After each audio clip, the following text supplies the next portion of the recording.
hurricane, a tidal wave.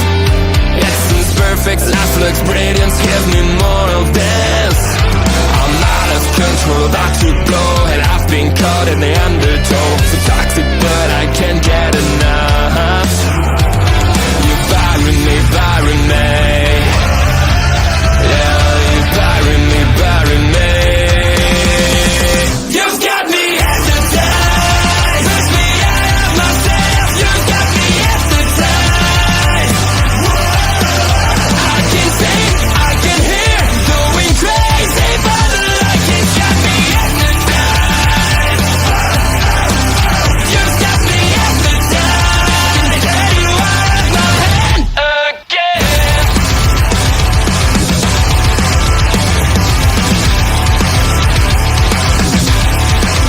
Is it wrong? Is it right? It's like I've won my final war without a fight. I'm out of control, about to blow. I've been caught in the undertow. Toxic, but I can't get enough.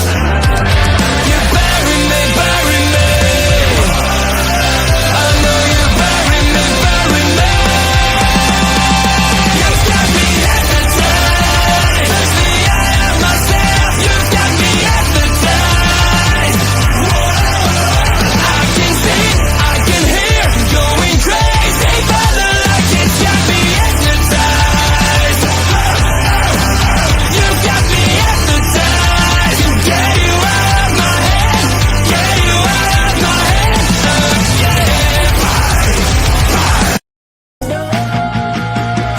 Will I be lonely forever? Is your silence just a deadly sound? Got to get it now.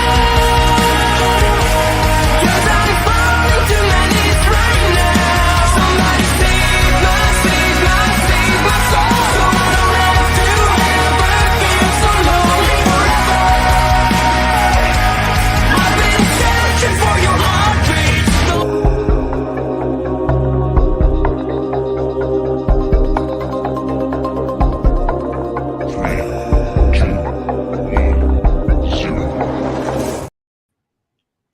Hello and welcome, ladies and gentlemen, to the final installment of me interviewing someone from early.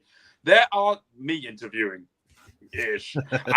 There is some guests that haven't made it that we will revisit them in the future, i.e. we will redo the Papa Smokes one, but in person, not next to each other, but we will do it again face to face on screen. And also Carl Sparks as well. We will get him on as well in the future as well. But this is one of the final ones that we are doing for me here. Next week, Bobby is going to be interviewing this handsome fuck next week. So make sure that if you haven't already, down below in the banner, as you can see, scrolling. See, it's scrolling. Make sure you take a mental note of that, and make sure you go, and if you're watching this on YouTube, please hit the subscribe button. If you're watching this as well, if you hit subscribe, then all you need to do is click the bell, because if you click the bell, you will get instant notification for one of our beautiful people that work in this community will be going live. And not only that, please follow us on Twitch as well. We've got lots of things coming up for you as well. We will see exactly what's coming up a little bit later on in the show, so make sure you stick around. We have also got Bad Blood coming up in the next 2 hours. It will be starting, and the post show will be having on immediately after I will be there, and hopefully so will him. Are you there? Probably not. Probably not. Probably not. All right. Well, I need a break every once in a while. You don't. I'm doing 4 shows this week. But you're new here. You're new here. I'm old bones. You are very old. But yes, yes, you will understand the dynamic between us very soon. You will not see how things go off screen, because that's a lot more interesting than it is on it. But we are here. We are here for the finale. Make sure as well that you stick around. We will be doing the normal stuff that we do in every show. If you are watching as well, make sure, because this is the man behind it all. He will not admit this. He will go, no, we all go together. We all go to him for advice and do everything. So make sure, if you're watching this, I want to see W's in the chat. Yes, I'm going full streamer mode here, as you can tell. But we have already got some comments coming in. But before we get into those comments, we are going to introduce the man, the overlord, the god among OLE himself, the man that does ring respect radio. He does horror. He does music. He does POV and puts up with me on a Sunday now. And we're here with him tonight. No L's, Lauren. Make sure you put dubs. But we are ready to go. Ladies and gentlemen, boys and girls, children of all ages, and everyone else, let me introduce to you the man, the myth, the absolute living legend, Bobby Money Munson. How you doing, my man? Oh, geez. I mean, after comments and introductions like that, I'm starting to blush a little bit here, Mark. But I'm doing really well. I'm happy to be here. I'm thankful that people are taking their time out to want to come here and listen to my interview.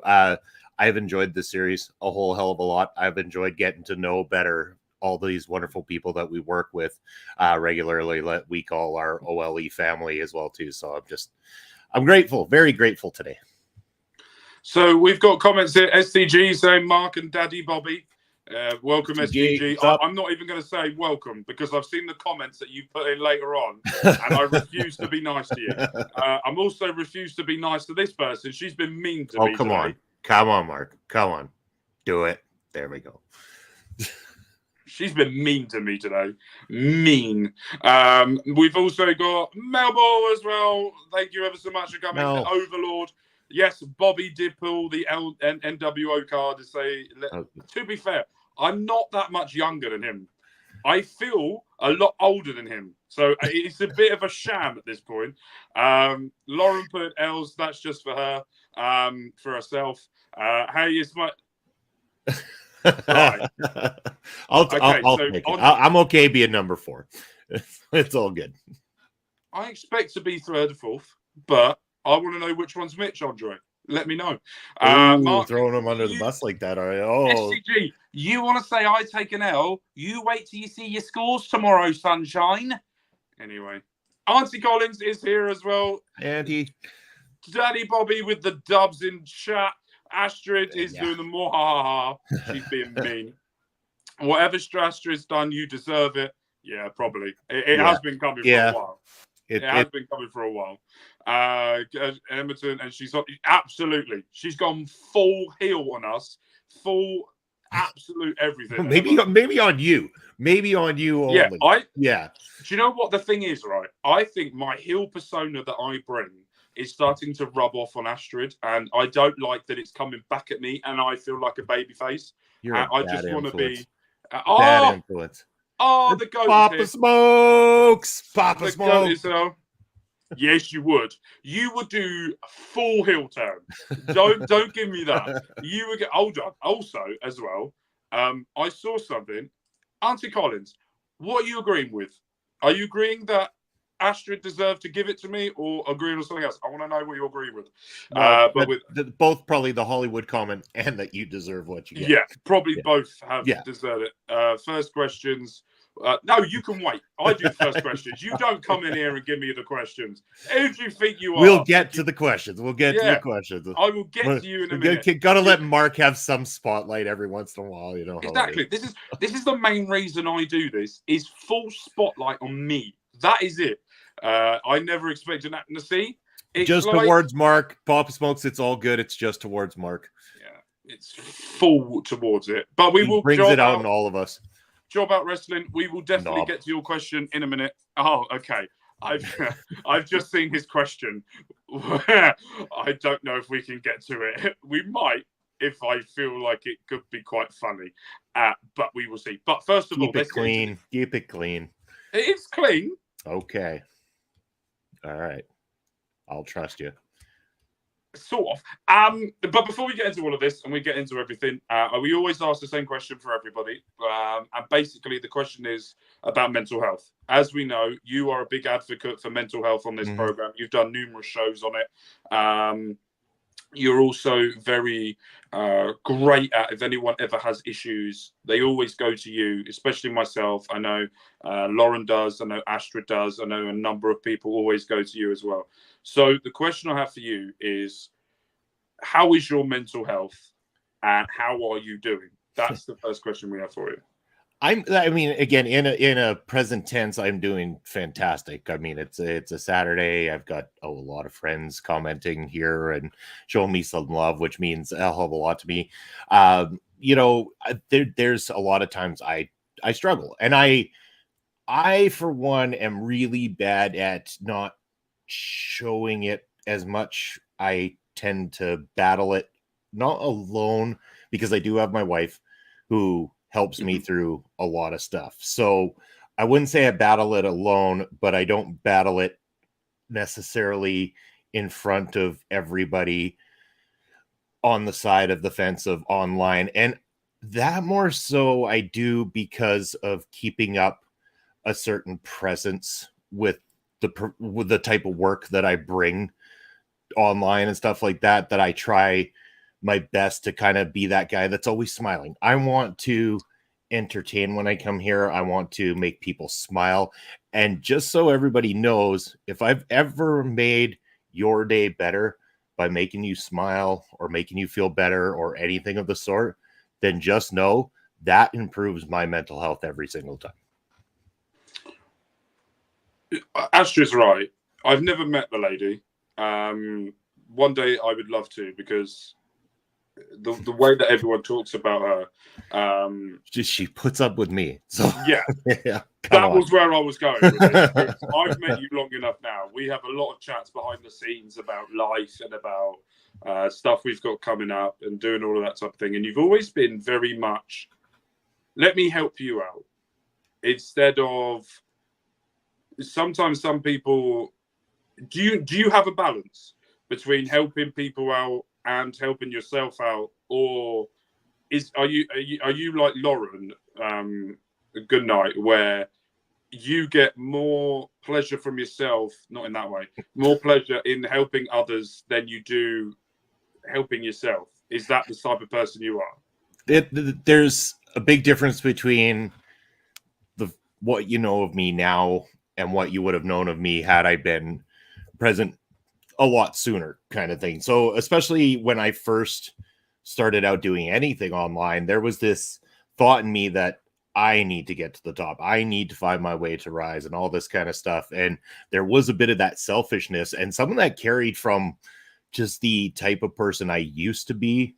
More so a lot of the time, a lot of my battles with mental health left me down very dark paths in life and caused me to have this real bitterness towards the rest of the world that made it hard for me to maybe understand other people and appreciate other people. And it's been more so in the last, especially few years, that I've kind of taken on the ability to sit down, listen, and try to learn from others rather than putting myself first. And I think in doing that, not only do I develop amazing friendships and family-like connections with all these amazing people, but I learn from their life experiences, and I learn how to I learn how to personally grow as a human being as well too, in learning from everybody else. Yeah, so we've got a few people here. We're going to go with Job Outs Wrestling. It's cleanish. So basically, he said, first question, where Daddy Bobby stuff come from? It's not going to end in some Diddy level court fight. No Diddy level. But the reason why we call him Daddy Bobby is because he's sort of where everyone goes to, where everyone needs something or wants to have a chat about something. That's the reason why. No Diddy levels. Credit STG for coming up with that moniker anyway. And speaking of monikers, for anybody interested, I know Money is the association of the moniker that I use, Money, but it actually derived from a nickname I was given from somebody I worked with in my previous job, who called me Money as in an abbreviation or a play on my actual last name. So it was Money as Muney as a nickname. And I just kind of joked about it and rolled with it and thought, okay, although I'm the money kind of thing. So I'm like, all right, I'm in sales. I'm a sales representative. So I'm like, okay, I'm bringing in money. Let's go with it. So I just adapted that and kind of went with it. And yes, thank you, Lauren. It's kind of about as clever as I get with those things there. So yeah. Astrid praising your wife. Yes, Ed the is best. very happy that you're Hello, here. Ed. Very accessible. Yes, he is. Thank you. Geez, Mark is still Always. hosting these. Yes, I haven't been fired yet Until for next doing week. these. Until next week. Until next week. Next week. This is my last one. Until For now. next week. For now. I will be bringing this back. But I'm going to try and differ into different directions. But I do want to bring this back in a different way of doing things. Bobby is an S-tier dude, always goes above and beyond. I take the pleasure into tricking him into not keeping it clean. Yeah, everyone tries. Everyone tries. Also, Mark, this is my show. Yeah. There's no PG about my show on this as well. We'll give him the benefit of the doubt at PG-13, but if it goes ahead of that, then... Can we have TV-14? Same damn thing, isn't it? 1 year? No, I don't know. Come on. Or in the UK, we'll call it a 15, and it's fine. Basser is here as well. Oh, Basser, hey, what's up? Basser, I hope you're doing. Hold on. This is the most important tier list we've had so far. So, Princess Melba's 1, Queen Astrid's 2. Yes, I'm 3rd. There you go. There you go. And do you know what the best thing about that list is as well? Ed's last. That is the best thing about that list, which is even better. STG, love Bobby as one of my favorite people and possibly my friend. How are you doing today? That's my question. Basser, I'm doing great today, man. Again, I'm glad you're here again. For those who don't know, Basser is actually one of my close personal friends from right here in Saskatchewan. We actually live about 4 blocks away from each other and everything. We've known each other for a while now. So he's just, one of my close brothers in arms here locally, kind of thing. Glad to be 5th. Lauren is very happy to be 5th on that. Ed, you're going to let Andre Ty Dillinger, you like that. Dude, you got the Overlord and you want to end up in his office. Okay. Can we get M rating? He did teach some of us about knobs. Very true. I mean, I kind of started that by saying it. That was kind of our secret swearing language that we had going on there. But Mark went and gave away the boat. So wait, hold on. What? No, Lauren, you're going down my list. No, Thanks, 6 is the best. There you go. So everyone's very happy. 6 is actually my number when I played football. The number 6, because my favorite player of all time was Jaap Stam. Jaap Stam was my favorite defender. I'm a center defender, and so number 6 was his number on Manchester United. So therefore, I have stuck with the number 6 since I was young. He managed Reading at one point. Yeah. Did really well in his first year. Fumbled the second. Brilliant man. Yeah. So perfect. I want to talk about. We're going to go a little bit personal, but I only want you to go as personal as you can with this. We've spoken about this off screen, and you've talked about your history, about your family. So I want you to sort of explain to me, because you were born, if I'm right, over here in this neck of the woods, or you were raised here. No. So actually, my family. So mom was originally from Canada. So East Coast. Her and her family moved to England shortly after that because my grandfather was originally from England. So he essentially went back home, took his family with him. So she was raised there in Portsmouth. My old man from Southampton. They met, got together, got married, ended up. They were pregnant with me while they were still in England.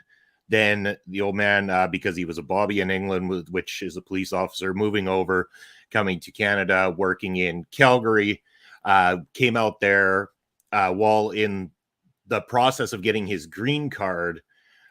So he had to go back to England for a little while during that period of time. So it was just mom and I at the start for about 6 months, I believe, in Calgary while she was raising me there, while he was back in England before he could get the green card, come back. By the time he came back, the work had dried up in Calgary. There really wasn't anything, and they weren't willing to bring him on as a full-time officer. So we ended up moving to Saskatchewan, to Saskatoon, in order to go there. And that's when he took up being an officer there, which led to a whole world of other things as well too.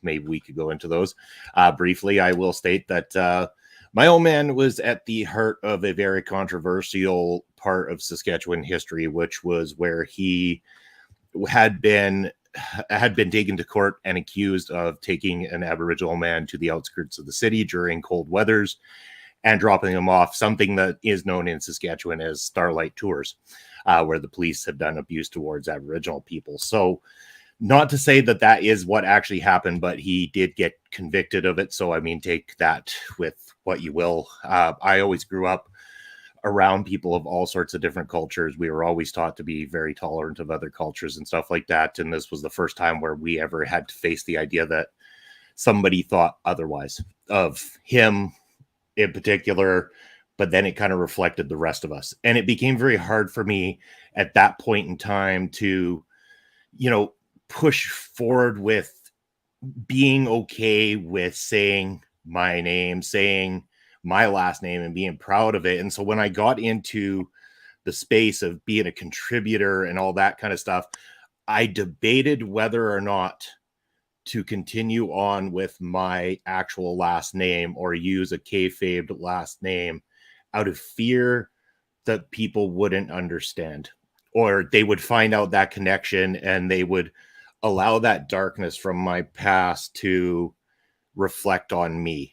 And then I thought, you know what? No, I'm going to carry that name and I'm going to make it a positive. I'm going to turn it around and make people realize that we are not a reflection of our past and we are not a reflection of the people who were in our past. We are a reflection of the person we become and who we choose to be moving forward, and how we go about making up for the things of the past and how we find a way forward and stuff like that. And that's kind of where I'm coming from on that.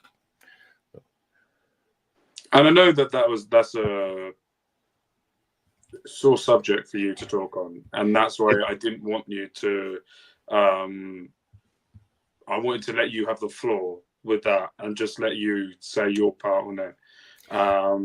But sorry to carry on with it. It actually led to a lot more darkness than people understand. When I got into my young adult times and stuff too, like we had gone through so much to the point where there was, phone tappings and all these kind of things because the courts needed to know what we were going on. We were followed by media, all this kind of stuff. So that became my high school days. So when I got into my early adulthood and there was no more looking in on us and stuff like that, I started to get into that whole dark mode of self-destructive natures. So I became somebody who I loved the party. I wanted to fit in so badly with other human beings that I didn't care anymore about my own personal well-being for quite some time. It led me down a road of use of hard drugs and addiction that I had to conquer. It led me to basically, a moment in time where I was basically blacklisted by my own family. I haven't spoken to my parents or my sister in 12 years. I don't know at least two of my nephews that I have out there, and I don't even know if they know I exist. I don't even know if my one niece knows I existed because she was so young at the time. The oldest one, I'm assuming, has an idea. I don't know what they know. And that part hurts for sure. But unfortunately, because of this dissension, and until a time when they can come forth and say they were wrong in pushing me away because of things that, I'm not saying I was a perfect person and I didn't do anything wrong, but I always feel like family are people that would understand and help you move forward, not push you out, kind of thing. And that's kind of why that dissension exists. I'm going to ask a question, and you can tell me if you don't want to answer it. So I'm trying to find the right way to phrase this for you. Shoot, go for it. But I can't think of it, so I'm just going to say it. It is. So you said you went through the hard drugs and you went through addiction. Mm-hmm. With addiction, it's a bit like mental health. Once you're in that hole, it's very hard to get out. Yes.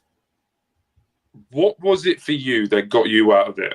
I know that there's comments that are coming in as well. We will get to that in a second, but we want to have this conversation, and then we will get to you in a minute. But for you, what was the thing that dug you out of that hole? And was that the thing that pushed your family away, or was it other things that was going on as well? As that you don't have to answer that. Just going to pre-say that now. But was that the major factor for it? The use of the hard drugs is what pushed the family away. That was one of the main reasons. So that, kind of that road. What was the turnaround point for me? The turnaround point definitely is always my wife. The fact that she's always there for me through everything. Didn't matter how bad I got, she's still there. She's still always there, kind of thing. And it was knowing that there was somebody who loved me that much and cared about me that much that made me go, I can't self-destruct myself because I'm being selfish. I'm being selfish to her. I'm being selfish to anybody else who cares about me. And I'm not doing right by myself. I needed to find out why I wanted to be okay with being me, kind of thing. And when you find yourself sitting there twitching at 3, 4 in the morning and stuff like that because you can't sleep, because you have done so much damage to yourself that your brain doesn't shut off anymore, you start to really worry. You tell yourself over and over again, I don't have a problem. I don't have a problem, until you realize that the money is all burnt up, that you are strung out, you're a wreck. And honestly, there's times where I can even tell now when in my mind, I go to say something and I'm like, I know what I'm going to say. And I hit a wall. And you'll notice me go to say something that should be right there, and I don't get it out properly. It's not because it's not there. It's because I did enough damage that sometimes those things hit me, and it's a direct result of those hard drugs. And I will say to everybody out there, if you've never done them, don't do them. If you do them, get the fuck off of them. You are someone that we're going to go through the comments. Because there's some things that you need to hear. And this was talking about one point as well. Beautifully said about. Thank you. Well said, Bobby. STG getting hit in the feelings with it. Astrid saying we got you, and very much so. And I want to go to. I want to go to this comment, and I think Andre is absolutely spot on. You can't choose the family you're born into, but you can choose the one you want as an adult. And the OLE family are always there for you, brother. And he wanted to let you know that he loves you as well. STG wanted to say as well, thank you for sharing your story. Daddy Bobby, thank you for making yourself vulnerable for all of us. Thank you for listening. I mean, it's all I ever asked is that people listen and be on that same level of understanding. I don't often share these things, and I don't particularly always want to share these things, but I thought if I'm going to come on here and allow everybody to get to know me a little bit better, it is part of who I am. And it's, again, I look back on it and, you could ask a person a million times, do you regret or, and everything. And I'm like, I wish there was things I hadn't chose to do. And I say I chose because you make the choice. You can be, somebody who's influenced by the surroundings around you and the events in your life, but ultimately you do have that choice of your own. And I made some wrong choices, but at the end of the day, everything I did made me learn, adapt, and become a better person over time. So maybe it was all for the best in the long run, despite the harm that it did in the interim. I'll say this now. When I went to therapy, my therapist said people in life should never have regrets because regrets make it worse. Whatever happened for a reason. And it got you to a stage where you can reflect on things now and go, right, you can either help people now or damage yourself even more. And I think that what you've done is you've done the most incredible thing that most people don't do. And I will say this as well. Auntie Collins is the same boat as you as well. There's a few others as well with the conversation we had with Auntie Collins, which she fought through the stuff that she went through as well. And it's amazing to see the growth of yourself from where you've gone to where you're coming. But there is one person I want to talk about. Okay. with you, and it's your wife, Yes. because Astrid sent me a message. Actually, she sent a picture of when she was away with you lot, with the back of your wife's head and Yeah. your head, saying, "Guess who's here?" And I went, "I gather that's Bobby's wife." You never showed me. I don't know what she looks like or anything. But let's talk about your wife. You said earlier that if it wasn't for your wife, with the under love and the care that she gave you, that you wouldn't, that things might have turned out a little bit different for you. Mm-hmm. So let's go back to the beginning, shall we? Where did you meet your wife, and how long have you been together for? And the man question that I'm going to ask: how long have you been married? All right. So, okay, that's great questions. I love this. So our story is quite unique. We originally met in high school in the early ages of being able to find people through the internet and chat online. A mutual friends of ours had started talking through an old program called ICQ. So for anybody that's older that remembers ICQ will completely understand. For the rest of you, maybe a little bit younger, unfortunately, this one might go over your heads. But is that the same as MSN? Yeah, it was the early. Yeah, it was the predecessor. I know what you're on about now. Yeah. Okay. All right. So anyway, so back in those days, it was a friend of mine and a friend of my wife's were chatting, and they wanted to be able to meet, and we were all in high school, so we all had agreed, a group of us guys, to go meet a group of these girls to go down to a movie. So we all went down and ended up seeing the movie There's Something About Mary. Shortly after we saw the movie, Sean and I had been chatting more, and we ended up starting to date in high school there for a little while. It didn't last very long at the time, and we lost touch with each other. So flash forward to our 20s. In fact, it was 2009 to be exact. And the same friend that Shauna had in high school that had originally made this plan with the movie dates and everything like that back then was friends with somebody that I was friends with. And the two of them set us up on a blind date together, unbeknownst to us and unbeknownst to them, that we all were connected in this way originally. So they give me her number, and we're texting back and forth, planning to go for a dinner date.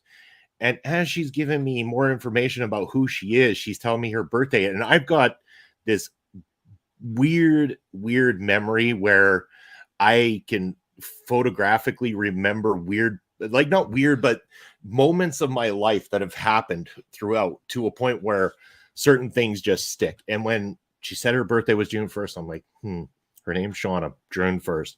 Okay. And she went to this particular school. She has a friend named Corey. I'm like, this is starting to sound a lot like the Shauna that I knew in high school. And so we started talking, and lo and behold, all of it added up. And I'm like, wow. So I just messaged, and she said that she used to date a guy named Rob. And I was like, okay. I said, hi, by the way, guess who this is? And I said, hopefully you're still interested in going on that dinner date with me. So yes, we went on the dinner date. It went wonderfully, as you could probably guess. That was 2009. We didn't actually end up getting married till much later on. We moved in together almost immediately, got a house together immediately, but we didn't actually get married until 2021.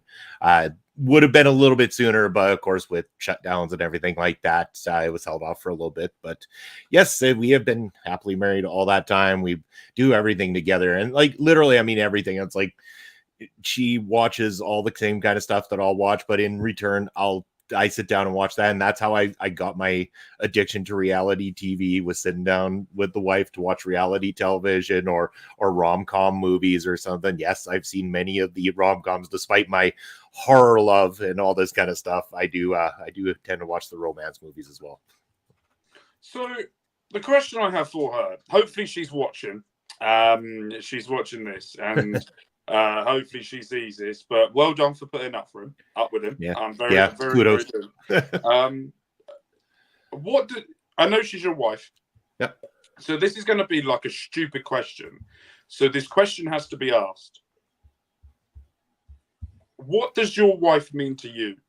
Is she... I'm going to leave my wife out of this until next week, because I know that question's coming about my wife next week. I'm just reversing all these questions back on you next Yeah, week. I'm gathered you're going to watch it and copy and paste everything I've done. So your wife has been through, I think I can gather most of all the stuff that you've been through. Lots, yes. Everything that is there.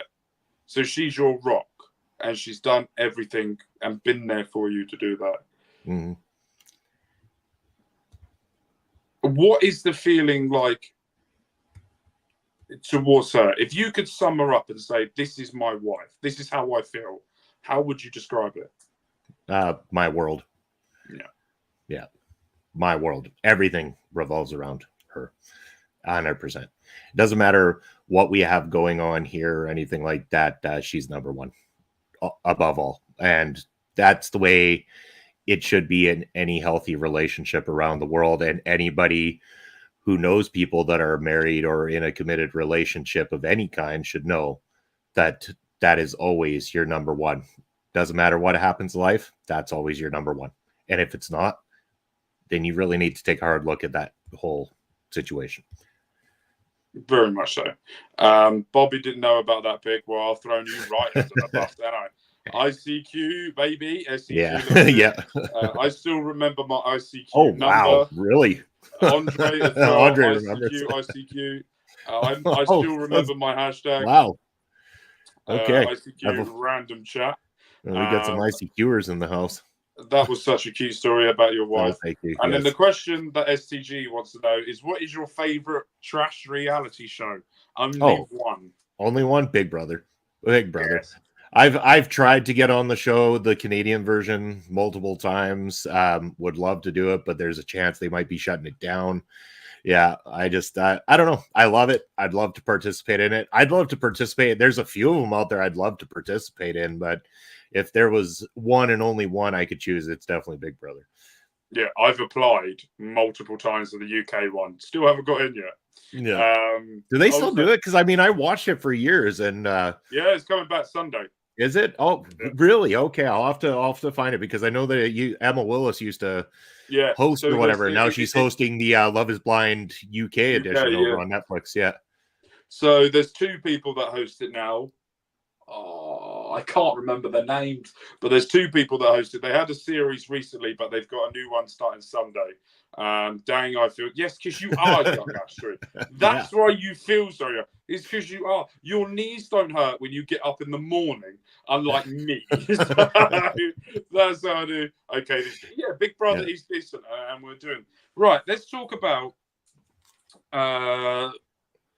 our local establishment first, before we get into anything.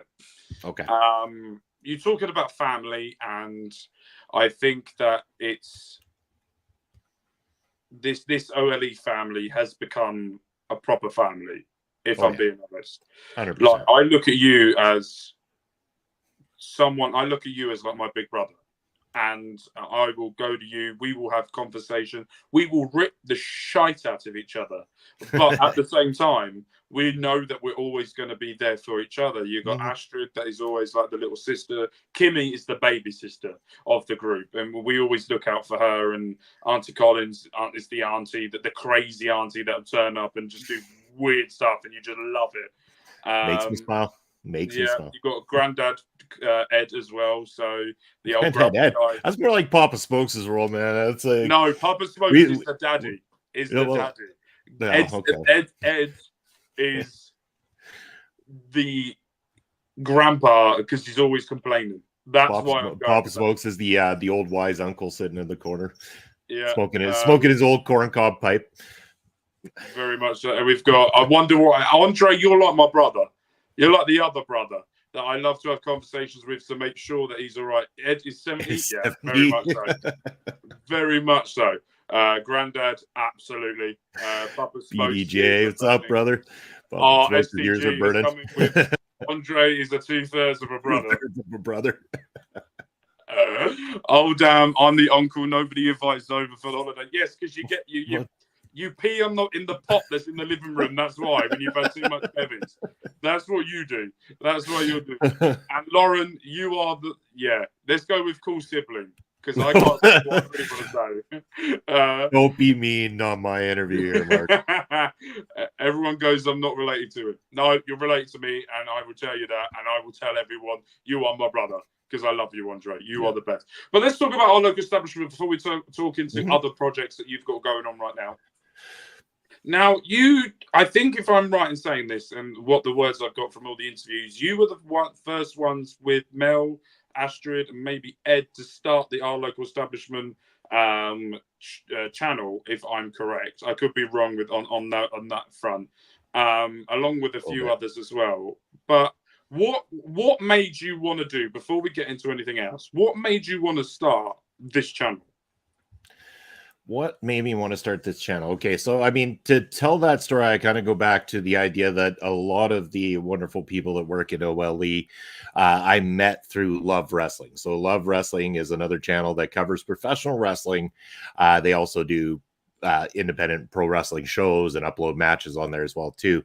So we were doing shows over there, and I got to really know a lot of people over there that I really enjoyed. And it just got to a point where it felt like there wasn't as much freedom to do the things we wanted to do, which was my reasoning for wanting to get out of the situation and do something else. And I thought, I've seen how they do it, and I'm not going to deny that their whole process and the idea sparked me into thinking this is something, this can be done elsewhere. It was an inspiration, if nothing. So, I mean, kudos to them for the thought and the idea and stuff. But I thought, I don't want to be restrained by just pro wrestling. And I know in the early meetings and stuff like that, I stress that a fair amount. And, when you say started, it was a collective conversation. And I'll say it was myself, Chris Parrish, Carl, and Melball that had that initial meeting, and then talked to Ed and Astrid as well to come in afterwards. And,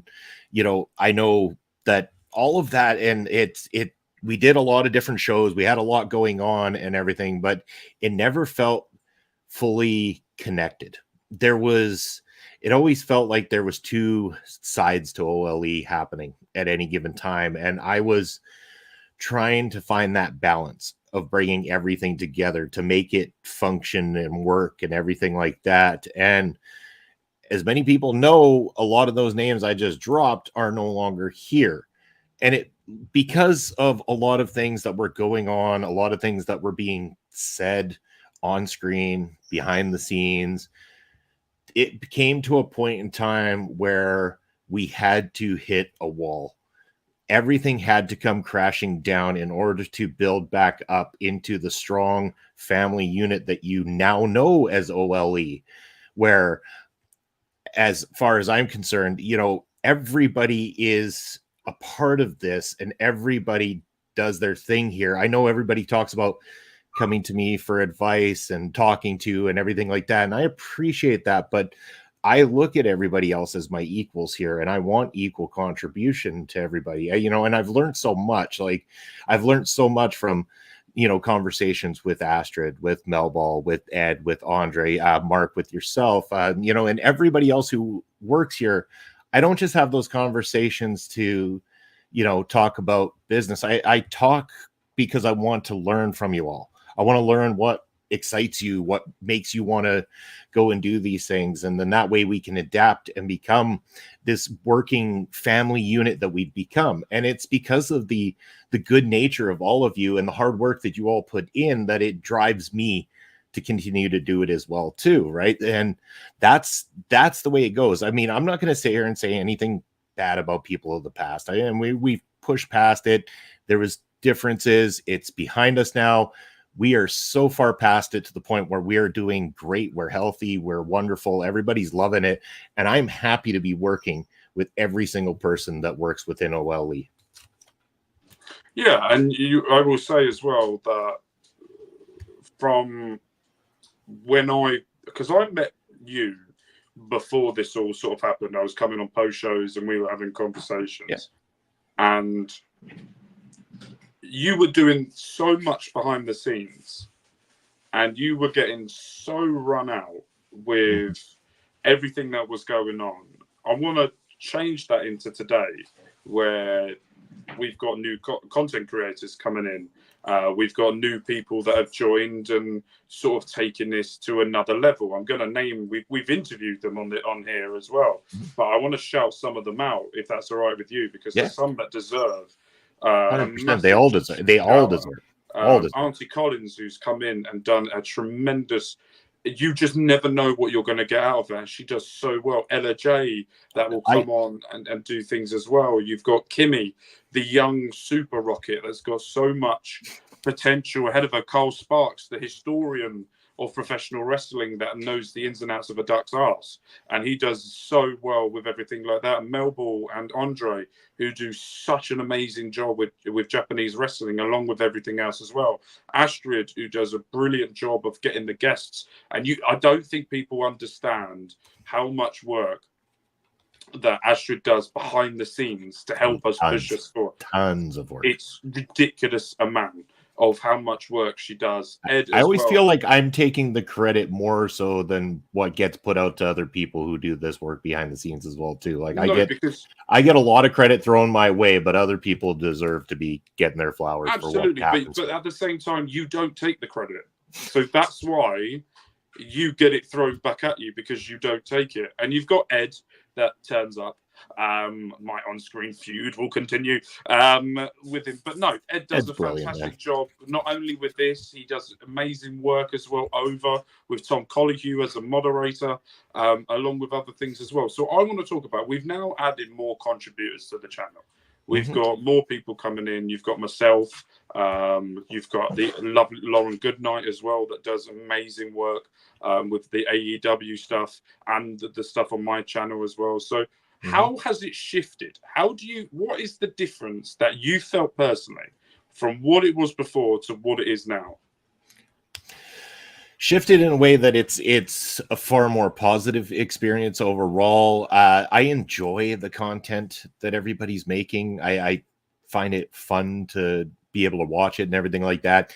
Before it felt like I was trying to make 3 or 4 clips from every show and stuff like that. And sometimes I have to go back to when I was taking courses in film editing and stuff like that, and realize that sometimes you have to trim down some of the content. As much as it's nice to be, let's put out lots all the time or use long pieces. And like, you'll notice with that clip I put out today, everybody sent me probably 30 to 40 second clips from who I used in that clip today. And I had to trim it down to fit a 1 minute clip, right? So I took pieces of it, right, to fit everybody in there. And that's just what you have to do. And so even when I'm making the shorts and stuff now, I'll admit it right now. I mean, hate me for it if you want. I use the AI generated part. Unless somebody in particular, the contributors say, I want minute 21 clipped and it's this topic or this, which Astrid does, and Collins and Kimmy have been doing a lot more lately and stuff like that. That's fine. As long as I have that, I can go do it. StreamYard actually has a new feature, which is AI generated short clips. And so if you hit the AI generated short clips, it's going to pick 2 or 3 from that particular show that it comes up with. I'll filter through to try to find the best of those ones. And I've kind of trimmed it down to making it about 1 per show, 2 tops if there's something really good to go with. But I'm trying to go with quality versus quantity more so now. And if you look at the way they're looking now, and so a lot of that, and kudos to you, Mark, I took a lot of inspiration from what you showed with making short videos. I liked the way yours looked with changing the positioning of where people are. And I remember you had sent a video to Astrid about how to edit that. And I'm like, Jesus, I didn't even think about that. And as soon as I saw that video, I was like, I'm going to try this. So I did. And I've been playing around with different ideas and stuff ever since, and just kind of studying to find out what's the best way to push these things forward, best way to upload them, best way to go about it in order to try to capitalize on the opportunities to really push the channel as a collective forward in the best possible way. So if you're in the comments right now and you're not a contributor to videos, as in you're not an on-screen weekly creator, I want to know where you found us, how you found us, and what made you stick around. That's the comment. That in the comments, I need to see I want to know. We need Bobby's here so you can just express it freely, and he can see how things are going. But this is why Bobby is such a great listener and helps me things on different people very much so. Kimmy makes me feel old. Yes, SDG, because you are old, but she's great. Don't tell her I said that. Oh no, not I'm me. telling her. I'm telling her. Yeah, we will tell her later on. Don't worry. If she turns up for the post show, we will be telling her. I come to the show even if it's not something I'm interested in. You're all great people, and I see how unified you all are. Thank you, SDG. Appreciate it. Also, as well, could you put in what's making it easier so I understand? Job out wrestling, because I know it's going to make life easier, but what are they doing? For the YouTube shorts? Yeah. Honestly, I'm on the other side of the fence. I'm not really on board with it. I don't like it. I don't like that they're extending it to 3-minute videos because I don't think you need 3-minute clips or shorts because it's good.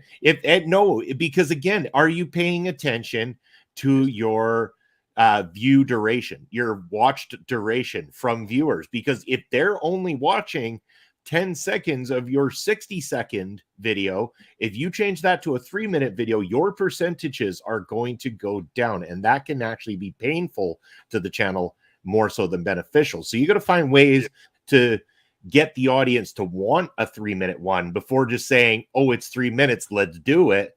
You need reason, and if you don't have reason, edit yourself down, because the attention span of the average viewer out there doesn't last long enough to drag out more videos that aren't necessary for being that length.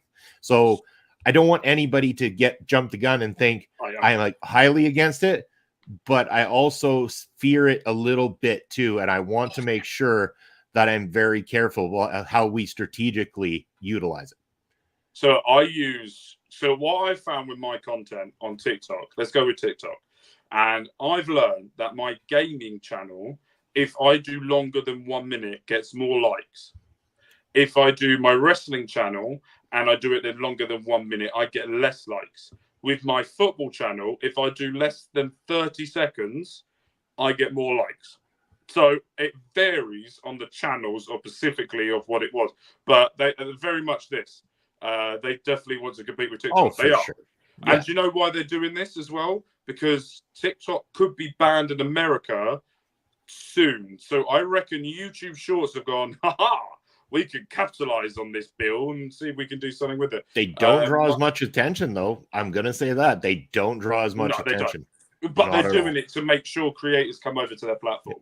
That's basically what they're doing. So here we go. This is how STG got into the channel. My friend, Great Devil, raided Ed and Astrid. And they started my interest in NXT, and I branched into other channels. The unity is why I stayed and annoyed you all. Yes, you definitely have done that. Get the tables. Shout out to him. Great dude. And always setting up those raids, and he's been a guest as well too with Ed and Astrid. So I mean, kudos to him for bringing you in, STG, and you've been an awesome supporter, and I really do appreciate that. We all do. BDJ 306. We will not be talking about politics on here. Nope. With that, but NFL or EPL, it's EPL for me. 100%. But I watch the NFL, but it is always going to be proper football for me. Also, I watched a TikTok the other day that defined Americans. There was an English guy outside of the Vikings, because they're over in the UK doing getting ready for the match that they're having over here. And they went over to them and they said, right, spell football as in our football, not the American football. And they all said F-U-T. And I was like, sums America up that, doesn't it? Yeah. Speaking of NFL, we need to account for European games for the pick. Yes, that's already been put in for the weeks. Don't worry about that. Mark's on it. Mark's got it. Don't worry about it. I've really thought of things in advance, so don't worry. NFL, Andre, you're ruining. You go down the list again. You go down the list. But yeah, no, I think the one thing that I can say about Ole, the way it stayed, Bengals or Ravens. And what I will say, quick and easy answer that one. I can answer that one. Ed.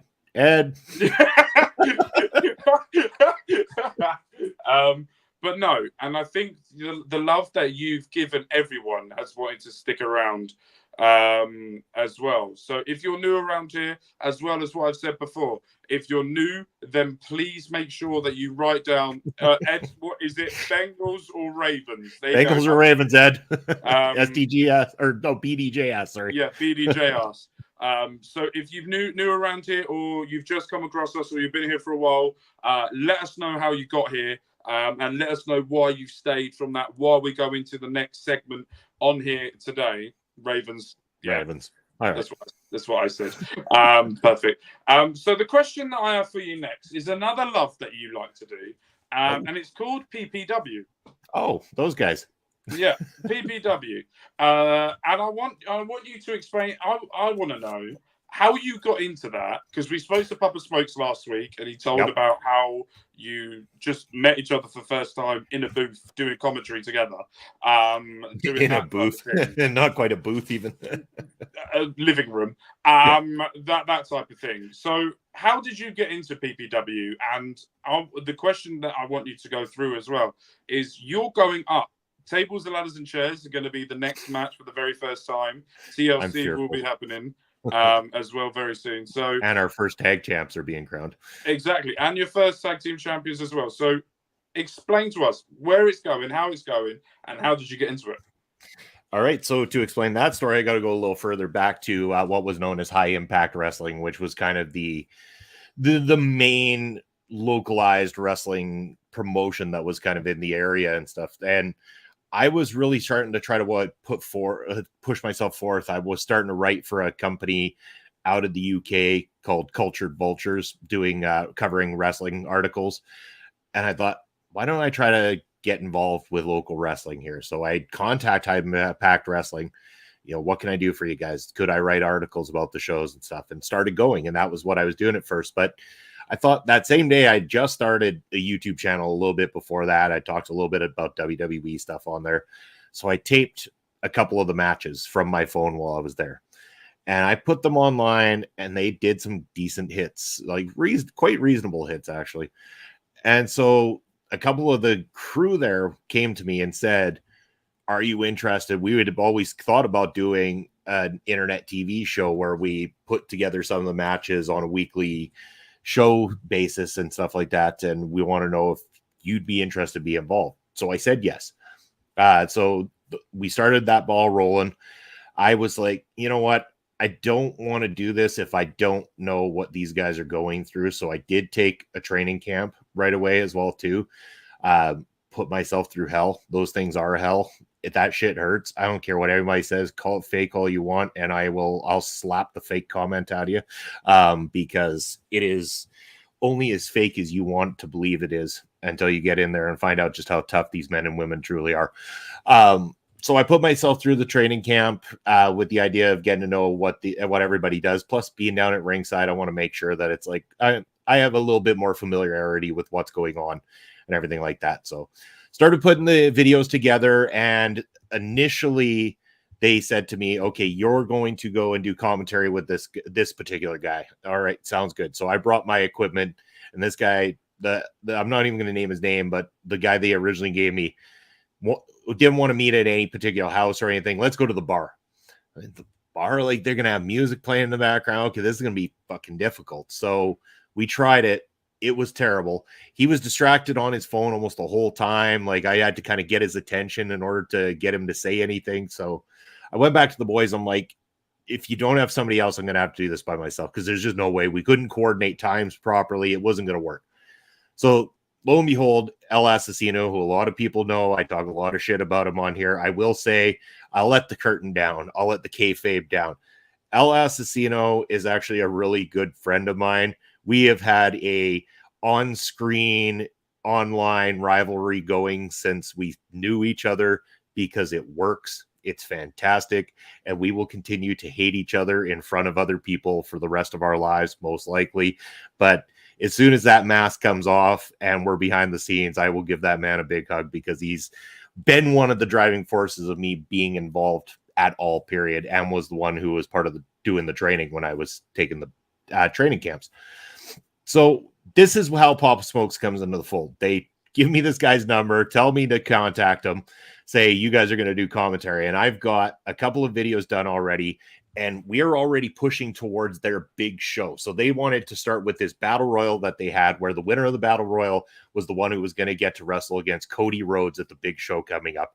And that's what they wanted to lead with. You guys get together and go call this battle royal that's going to lead to you guys eventually calling a Cody Rhodes matchup. And fuck, like, I have no experience in calling wrestling matchups, and you want me to get together with some guy I don't know to start building towards something that involves Cody Rhodes? Are you mad?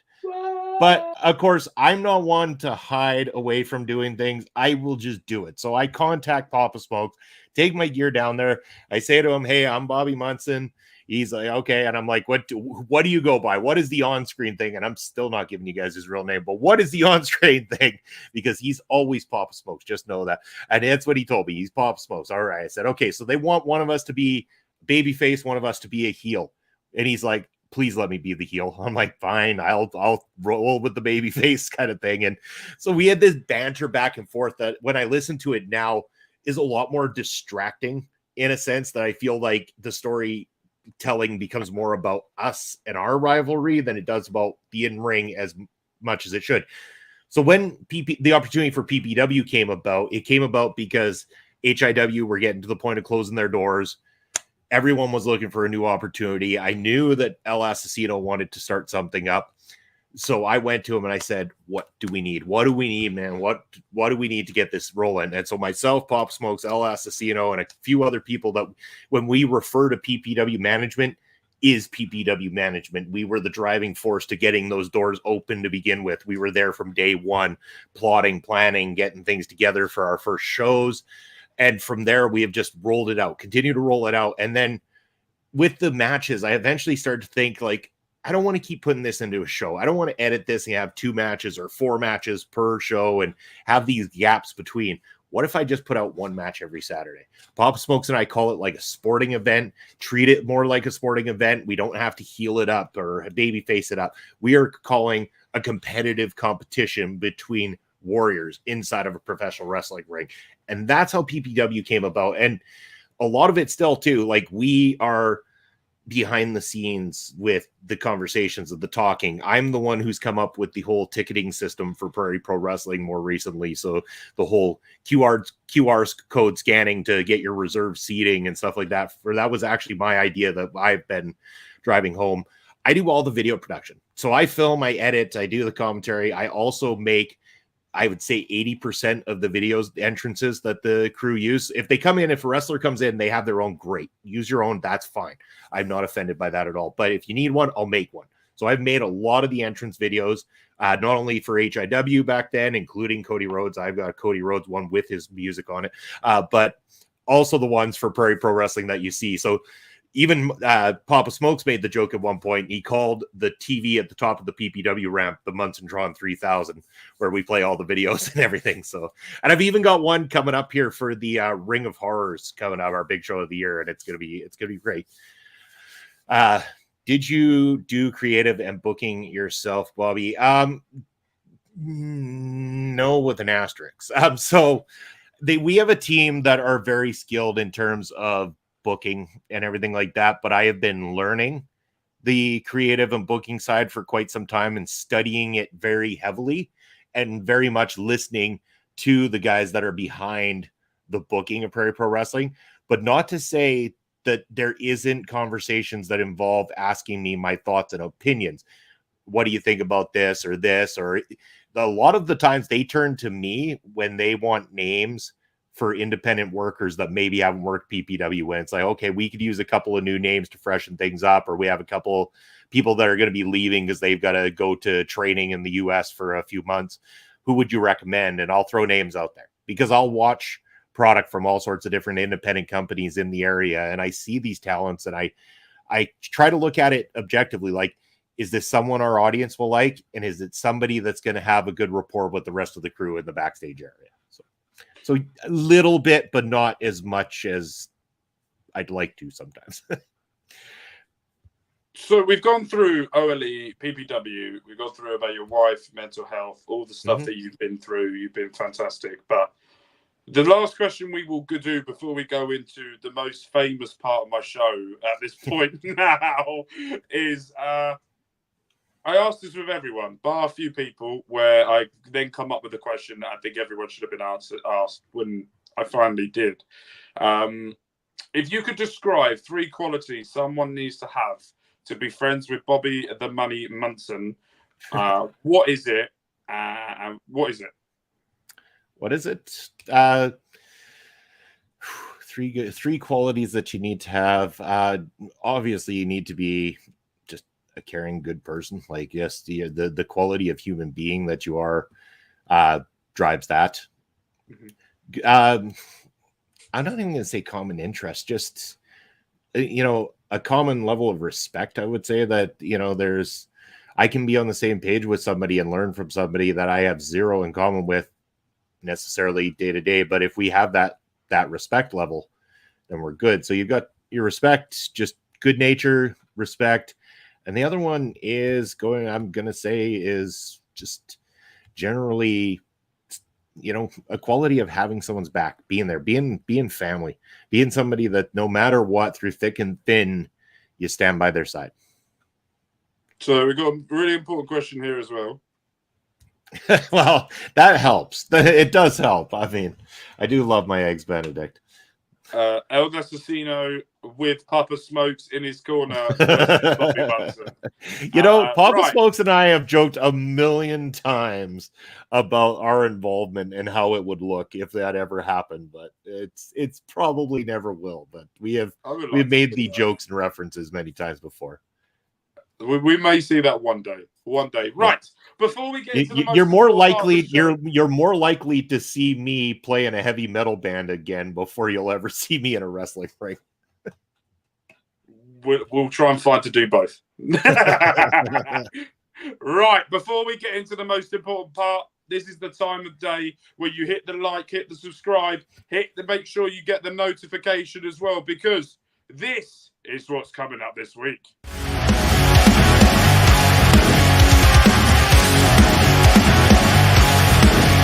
Please note.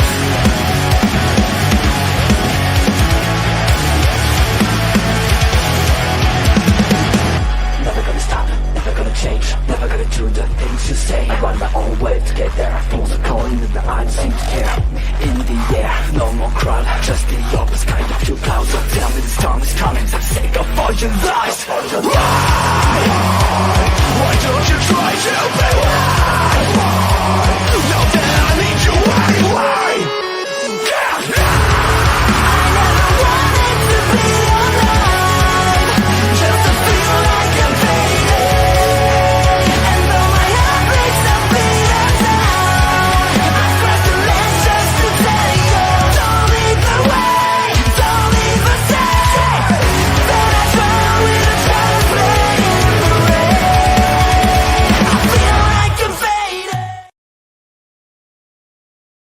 I really love that song.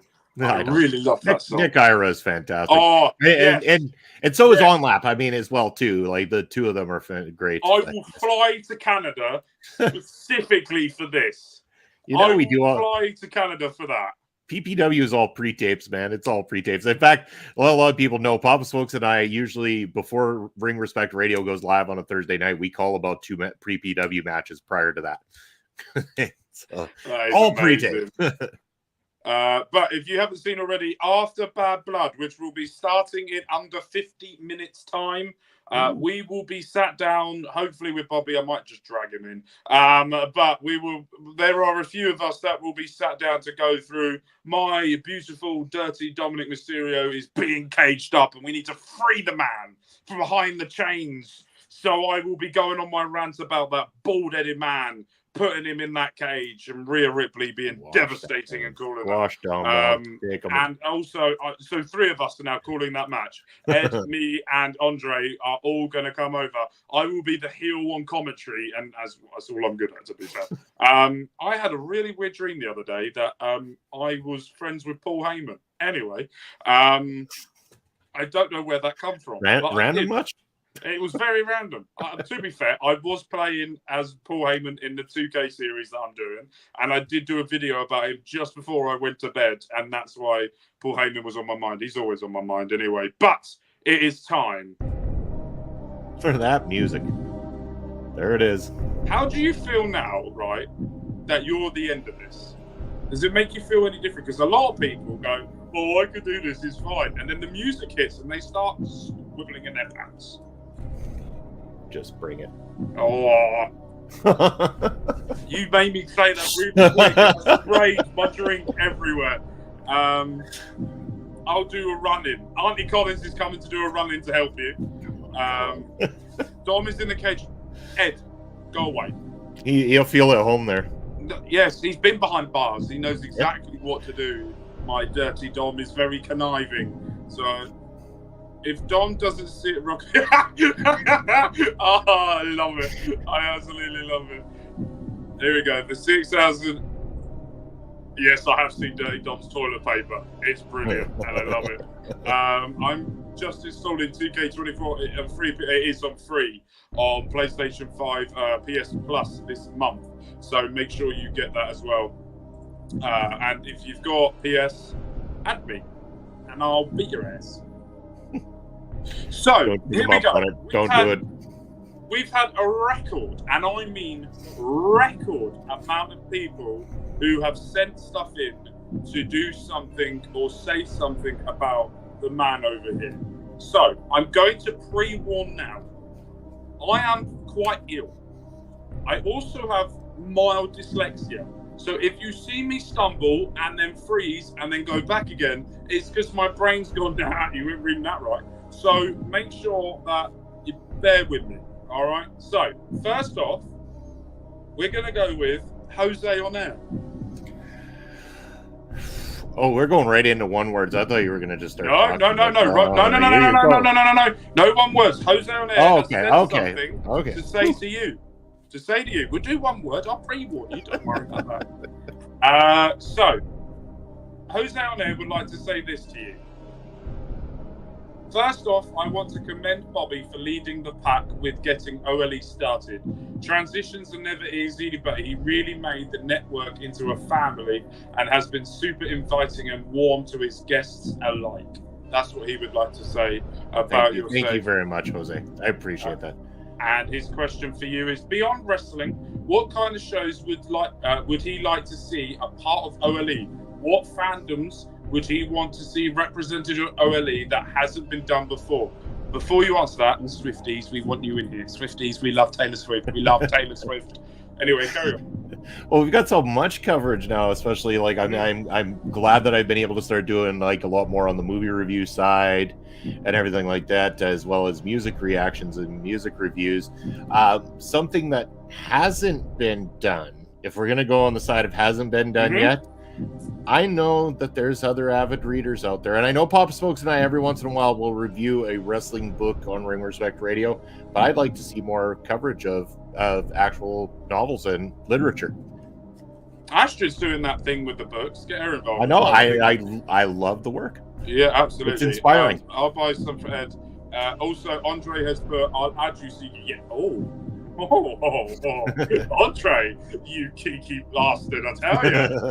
STG doesn't love Swifties. No, he doesn't. I heard Swifties. Yes, Astrid. Swifties. I think we should do a weekly show about Taylor Swift. You can go ahead. That's fine. I love Swifties. I'm okay with it. I love all of you. If you're watching this, Swifties, make sure you subscribe to this channel and mine that are in the corner over there. Love you. By the way, and I will purely say this now, Taylor Swift is on one of my thumbnails next week. Just because I watch the Swifties. And books. Oh, Astrid's peeking up here as well. Doctor Who. Oh, do you like Doctor Who? I was never a Doctor Who person. Never got into it. I know. I write like my connections to England and everything, and I'm not a Doctor Who person. Go figure, right? Adolf Hitler. Oh, Andre. I love that, by the way.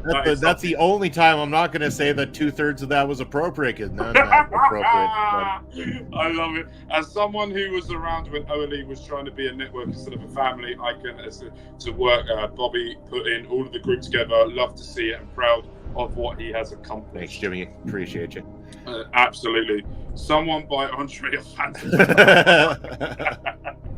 So the next up is Melball. Now, I love this woman. Melball I love her. But by God, does she write essays that makes it so long for me. I don't have to talk for a while. I just get to listen. Okay, let's go. Right. Oh my God, do I have things to say about Mr. Money Munson? When I first started Ole, Bobby was the big brother type, always supporting ideas and offering up alternatives if we needed. A walking encyclopedia of human resources. By the way, I'm proud of myself for saying encyclopedia. Anyway, he was one of the only peacemakers and negotiators who ensured everyone was happy as they could get. He quickly evolved into a father figure of Ole during the changes we went through and solidified himself as one of the most knowledgeable and fundamental figures of the organization. With the chill attitude and open door policy, everyone and anyone can come to him with anything and face no judgment, but can expect support and dedication on how to make that idea a reality. There is very little he does not know, and what he doesn't, I guarantee he knows someone who does. Ole is Munson.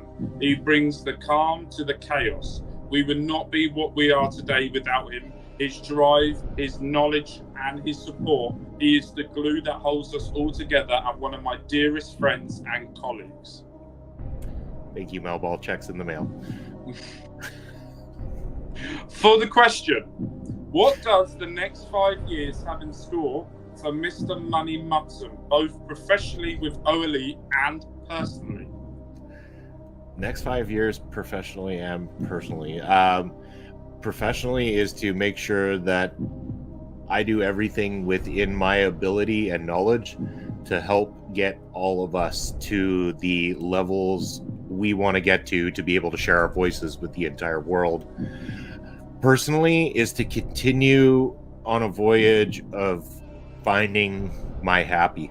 And right now my happy is between, like I said, between the things that I do here, working with all of you, and of course, my lovely wife. Perfect. We've got a few things here as well. Auntie Collins wants Andre banned for saying that about Taylor Swift. We can't help that Mark has a 10-second attention span. I have about 11. Chill out. It's true. That was well written by Mel. I do like some of her music. Wait, hold on. Wait, checks? I need his phone. After today, it's just a joke. It's just a joke. They're post dated. They're post dated to 2044. Yeah. We get paid for this. No. One day we. One day, well, we're working on it. Yeah, that's why you have to subscribe to the damn channel. Come on, people. Fucking subscribe, dickheads. We need to get paid. It's like 93% people that aren't subscribed to watch the damn shows. What are you doing? Oh, I've got like 70 something as well. It's really irritating.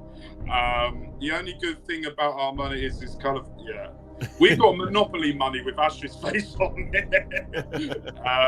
I'm sure as hell don't answer. I'm subscribed. Yay. Well done. Yay. Destiny G's. The only good thing you've done all week, because you can't get any NFL predictions right. We'll see about that tomorrow, won't we? Yeah. Right, next up, we've got here from Ed. Oh, Ed wrote something, did he? I told him not to.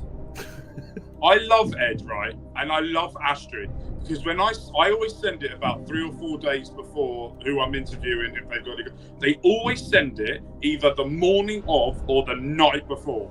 They never do it, and I just have to go and do it when I'm doing it.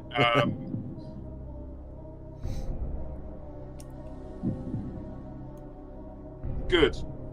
I hope you do. It fuels me that you don't like me. Also, Canadian money equals. You don't have a. Hold on. You don't have a life. You're just Ole. That's simple as. Canadian money equals washable. I used to work in the seedy environment, super handy to just dump all the tips. So yeah, very much so. I was trapped. Yeah. Very. I'll give you this one off, but the others I'm not. I feel like I've brought down SDG in the pick, so I'm going to let him go on it. No, you're going to carry on tomorrow. You're going to carry on tomorrow. Support him. So, Edward, I would like to say, Munson, without you, Ole wouldn't be where we are today. With your tireless efforts, by the way, and cut to us, that's why I shouted. Efforts behind the scenes, pulling shorts, making the weekly calendar, and beyond anything, the willingness to listen to any and all opinions are from everyone and our content, about our content, and how to make sure that all of the content presents Ole in the best light. You are confident, a friend, the overlord, but most of all, you are Ole. And his question is for you. He's done role reversal here, and he's now done. I knew somebody had to. Yeah, he did. By the way, he's the only one who did. Whether someone's dead or alive, who would you like to interview and why? For me, there's a lot I'd like to, but for me, even though I got the opportunity to interview one of his brothers, I want to interview Bret Hart. I know that a lot of people talk about his negativity and stuff like that, but this guy was the epitome of my childhood watching of professional wrestling. I was there when he won his first WWF championship because it was in Saskatoon. It was so unexpected for us to get a title switch that those memories lived large with me and got me interested in the Hart family and everything like that. I mean, his feud with Owen growing up was one of the best things that I had seen, and one of the main reasons I was so drawn in. So of course it is Bret. I would love to interview him, and negative or not, I'm just gonna sit there smiling and probably being nervous as fuck if it ever happens. Hi Bret, how you doing? Yeah, not bad. My knee hurts because Goldberg speared me wrong about 20 years ago. That's right. Hashtag fuck the Bill Goldberg. Didn't Bobby say we're all? Oh, she's doing my head in today. I hope she comes on the live later. Doing my head. That's right. Bret is our guy, Bobby. He's number one, and then Ed has to come in and go, "Oh God, an interview with Bret." That's right. Hashtag fuck the Bill Goldberg. Totally. Ignore the Goldbergs. Yeah, if you ignore it, he's a Astrid. No. You go embrace it. Embrace it. Here we go. Andre's calling out Astrid. I'm loving this. At least Bret's cat likes him. Very true. And lol, I work Friday. Always an excuse with you, isn't it? Next up, we're going to, talking of the excuses and the heel turn herself, Astrid, she put for Bobby. Being an OLE has given me the opportunity to work closer with you. I've learned you're a great listener, an amazing friend, and a caring husband. I'm glad I've gotten to know you more recently. That is what good old Astrid would like to say to you. Thank you. And she also said, if you weren't doing commentary, what would you be doing instead? If I wasn't doing commentary, there's a very big chance that I would have considered getting back into playing the bass guitar or getting back into being in heavy metal bands. There's a friend of mine that I've done music videos for, who for a stretch of time, it's not the case anymore, but his band was without a bass player, and he kept trying to, here's the tabs, here's all our stuff and everything, learn our songs and come join us and everything. And part of me wanted to, because I played bass in high school, I played bass a little bit in my adulthood. I was in multiple bands. I did vocals for a band for a while as well too, heavy vocals. I can't sing for shit, but I can yell quite nicely. But we cut an EP and everything like that. So I did work a lot in the music side for some period of time. And so I think that if I didn't do what I do now, I would probably, with that extra time, consider retaking up the instrument bass guitar. Perfect. Next up, we got Ella J. She put, hey Bobby, my fellow reality television fanatic. Yes. I hope you know I truly admire your work and the positivity you bring on screen. The question for her, which is a really good one after what you said earlier, what 3 wrestlers do you think would make the best Big Brother players? Oh, geez, that is a damn good question. Yeah, I know. Speaking of this, Elle and I have agreed to do a review of the entire season of Big Brother the Saturday following the finale. So everybody watch out for that.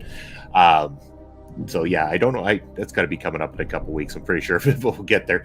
The 3 wrestlers who I think would make really good Big Brother players. Number 1 is Owen Hart, if he was still with us, 100%. The way Owen Hart was able to turn, like, if anyone goes back to the match between Brett and Bob Backlund in the submission match, and when Owen is pulling the tears in front of his own mother, crying and saying, Brett's getting hurt, throw in the towel, please, Mom, please. And then afterwards, he starts with that smarky laugh that he's got about him and everything like that. I think that would make him a very conniving player in the realm of Big Brother. I think that Leo Rush would be that one that I think would go a long way, because everybody would just despise him and they're like, you know what, he's always going to be a shield. So they would take him far too far into the game to be their shield, and then find out that it just didn't work out for them in the long run. And then I'm going to go with my main man, Alex Kane, for the third option, because, you know, Beaumaier's for the people and Alex Kane's for the people. He would rally the troops. Everybody would want to follow Alex Kane. He would lead them as far as he needed to lead them before he ended up picking up the victory. Perfect. Right. Next up, we have got my sister from another mister, Lauren Goodnight. She has put, hey, Big Money, what's your inspiration and why is it me? Lol, kidding, but for real, who is it? That's what she would like to say to you is, Bobby is a man I trust to guard my drink at a bar. I'm proud to be his friend. Thank you very much, Lauren. And my inspiration, I could draw many.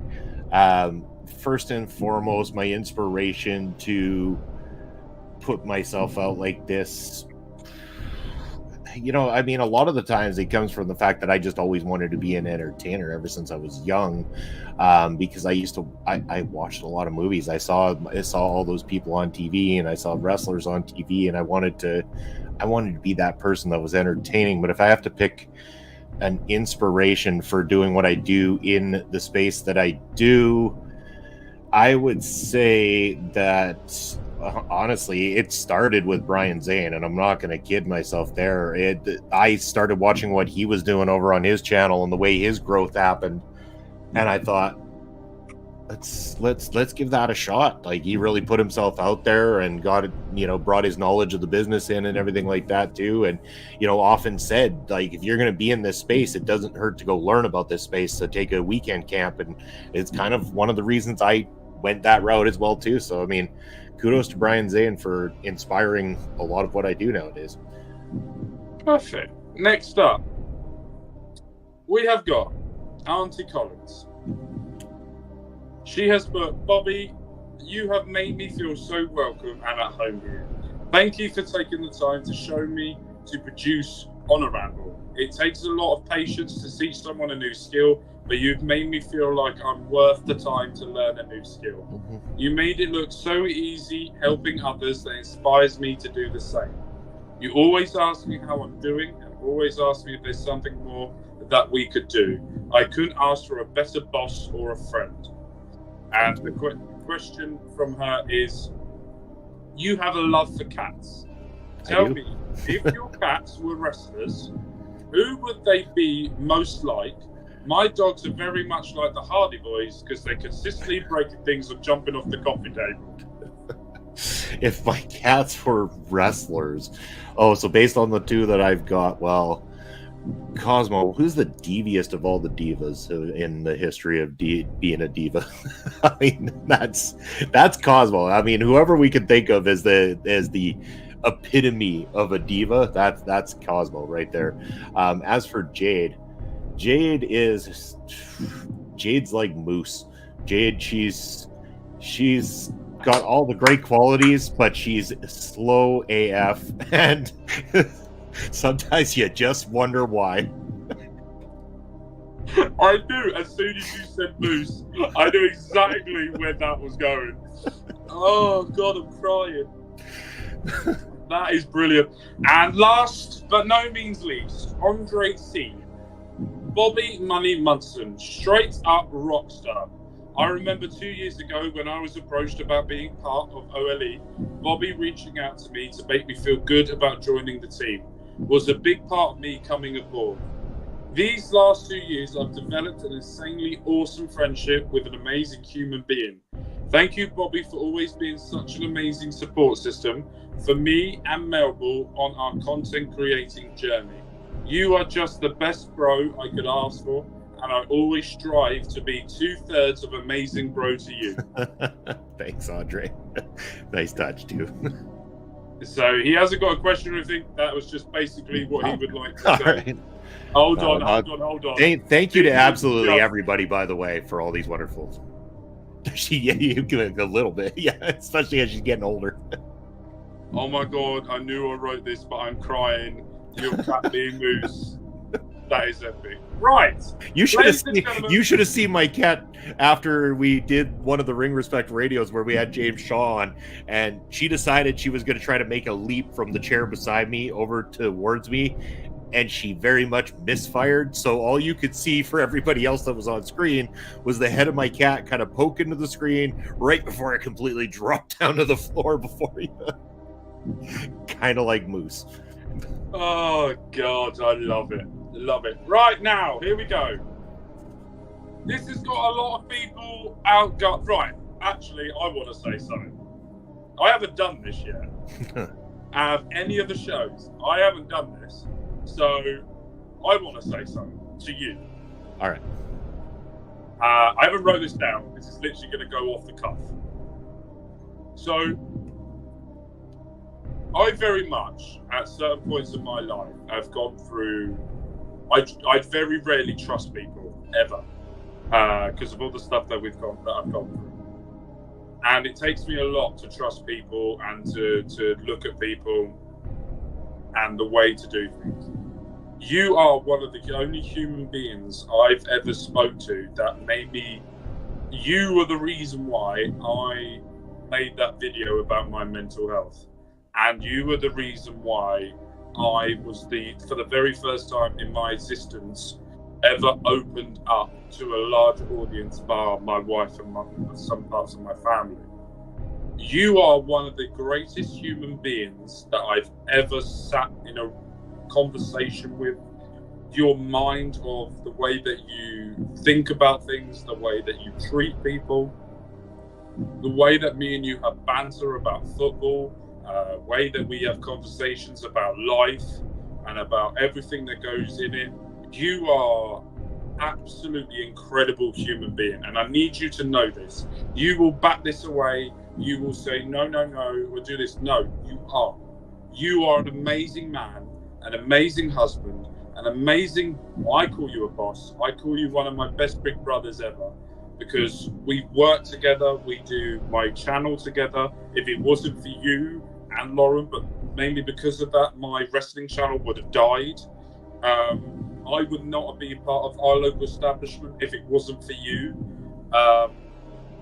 So you need to realize that you are loved. I love you, and I mean I love you. I am there for you to the day that I die. You are an amazing human being, and I love you so much. And I very much appreciate it, and everybody, every kind word that was said, I really do appreciate it, and I will take that on. I'm not gonna bat that away at all. I know sometimes I do that with the credit being thrown my way, but I do really love and appreciate every single one of you and all the kind words. And Mark, despite our banter, we know it's all in fun, but yes, you are a brother to me as well too, and I appreciate everything that you do as well, and the what you bring here to OLE, just like every other contributor here, always bringing a wonderful time, and realizing the vision of OLE. Absolutely. And we're going to go further. We're all going to get paid, and we're all going to have fun. we will. It's happening. Exactly. It's more of a when. Exactly. Hang in there. Absolutely. Right. Next up now is the one-word answers. Oh, all of a sudden I'm having a technical difficulty. So, one-word answers. Here we go. We've had a few people fail. Still, the greatest fail was Kimmy, in my opinion. The greatest. You just hyphenate like 16 words in a row. Oh, and it was brilliant. It was absolutely brilliant. It was the way she fumbled as well. It was amazing. Right, first up for you. Yeah, especially technical difficulties. Especially, yeah, very much so. And then Astrid rolling her eyes. So, here we go. One word answers. First up, Jacob Fatou. I love you, Solo. I love you, Solo. I love that, man. Carry on. Oh, Jacob Fatou. Favorite. Yeah. Hammerstone.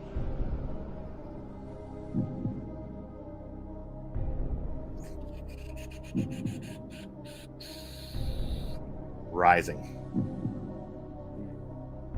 Needs to get away that tag team with him and Jake Sonny. But yes, I agree. Alex Kane. The worst part is trying not to go with hyphenated words like other people have done here. I'm going to go with friend on that one. El Assassino. Prick.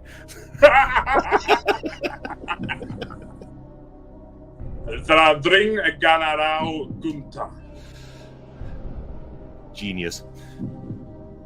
Dirty Dominic Mysterio. Rodent. Rhea Ripley. Mammy. Auntie Collins. Hilarity. Papa Smokes. Brother. I've just seen this. Yeah, it could be a good one. Both my A works, dude. Mark's going to be sent to Bridge Roses for the 1 word segment. Lauren Goodnight.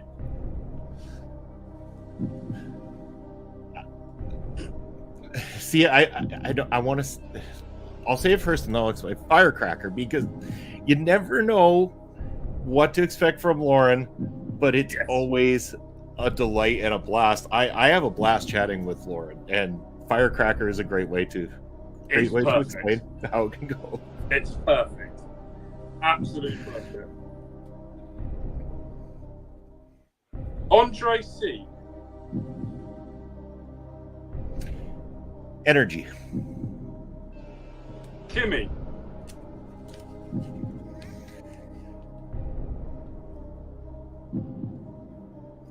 You know what? This is a good one. I'm going to go boss. Ella J. Legend. In more ways than one. Yeah. Astrid. This is going to be an interesting word that I might have to define, but Zenith.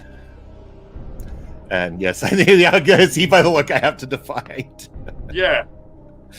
Zenith, the two ways to explain it is something when it's at its most powerful or successful, or the point in the sky when a sphere appears and stuff like that. So like a rising star or something at its peak and top.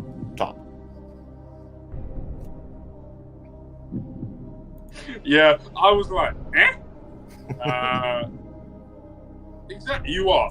You always make me smile, Auntie Collins. Every Thursday, I sit here and I laugh, and I have so much fun and enjoyment with On a Ramble.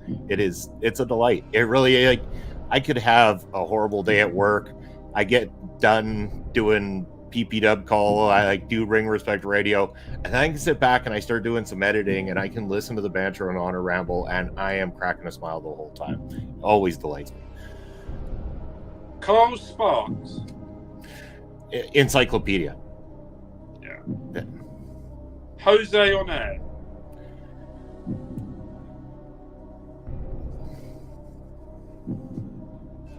Future. Ed. Underrated. Overrated.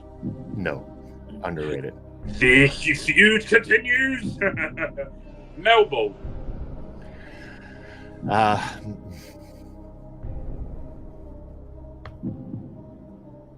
Yeah, I want to say, because I've used it's Melbell's the sister. Melbell's the sister. She's the one you go to, you talk to, the knowledgeable sister. So now the next one I haven't done before, and this is the first time because they've been in the comments a lot. STG. that's a good one. STG. Well, I mean, I could make this easy and say Canadian, but supporter I think works even better. All right. Job out wrestling. Oh, job out wrestling. Jimmy. Knowledge. Basser. I got to use brother again because I mean him and Bob Smokes are they're my brothers in arms with PP Dub and all the local stuff here. So PPW. Legendary, man. Hold on. Are we doing legendary man or just legendary? No, just legendary. Oh, Legendary. right, okay. I didn't know if you were trying to hyphenate. I'm not hyphenating, no. I mean, I could have said home would be in the other one. I might be saving that. Next up, TNA.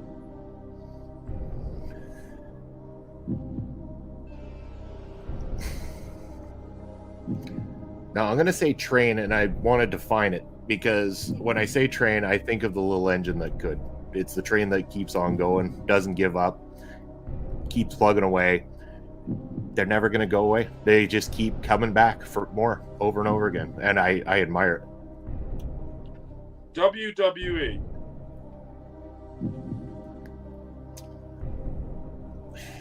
Monopoly. Love you, Triple H. If you want to come on the show and let me interview you. AEW.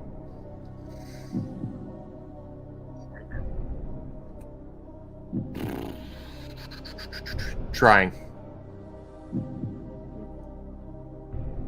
NXT. Developmental. We've got two left. Me. I mean, what can I say? I mean, knob, wanker. No, I mean, no. I'm just kidding. Love you, Mark. God, no, you know.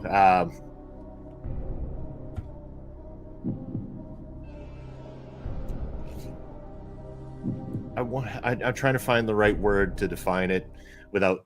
Yeah.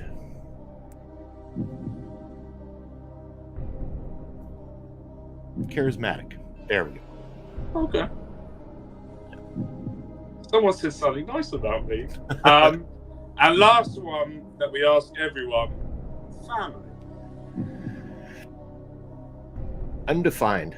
And I say that because so many people define family as blood relatives. To me, family are those who are there for you, love you, support you, and stick by you. So my OLE family, my wife, and everybody else who ever shows me support in my life, that's family.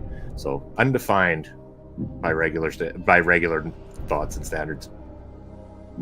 Look at that. Even Andre's being nice. Andre. Right. Now, ladies and gentlemen, I want to say, before we get into the end, there's something I want to say. This is going to be the end of the series for the time being, of the weekly shows, okay? We will be coming back and do it sporadically in the future. I want to take this in all different types of directions. I want to interview different types of people in different walkings of life. Doesn't have to be wrestling. I would like to interview famous people, non-famous people, content creators, everyone. But before we get to that, I want to say thank you. No, it's not, I know I'm very, very, very sorry. But I will be here mostly nearly every week.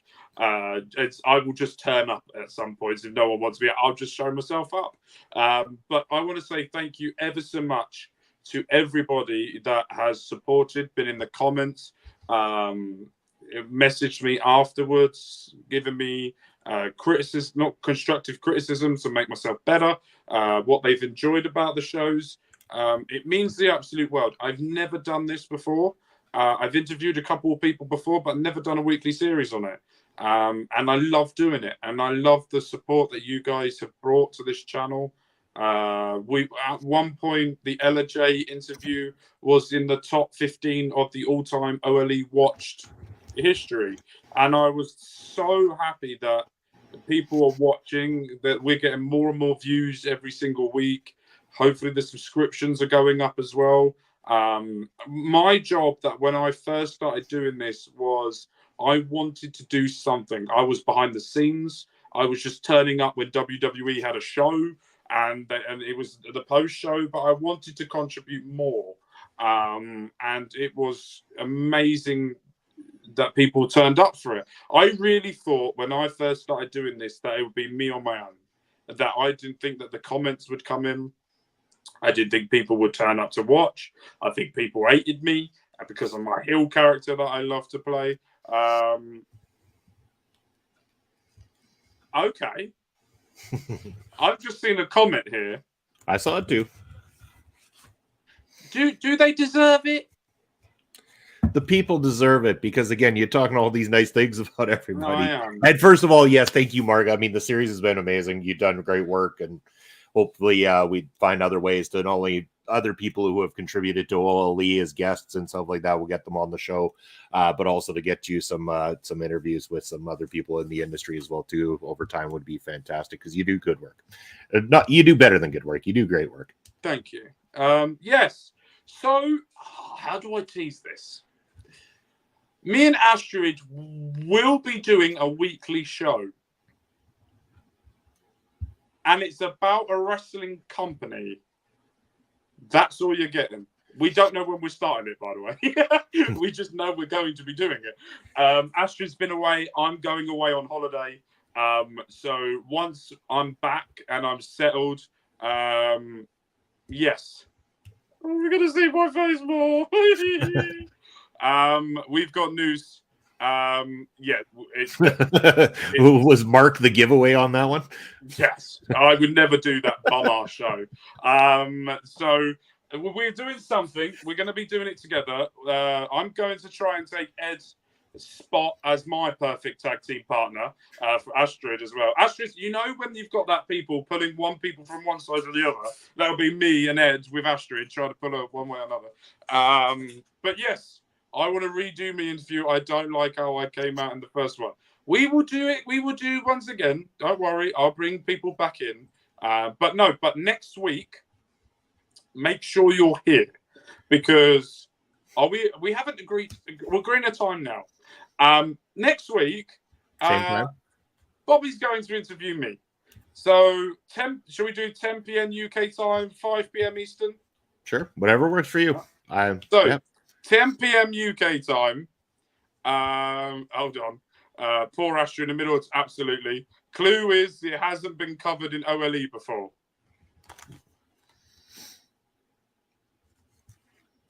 Was it not? Not on a weekly basis. Oh, not the weekly programming. Hold on. I've just thought I forgot this. Wait, hold on. And also, the last music goes back. No. One word answer for Bobby's stats. It's stats. Yeah, Come on. I mean, that's my boy Bob's stats. Come on. Give him a nickname for a reason. What day is it? So the day for the interview for me will be next Saturday, 10 p.m. UK time, 5 p.m. Eastern, where Bobby will be switched around technically, and Bobby will be interviewing me for that. Astrid, I want to start a show with you too. Yeah, and Bobby's here. Yes, lol, just kidding. See, heel turn there by Andre.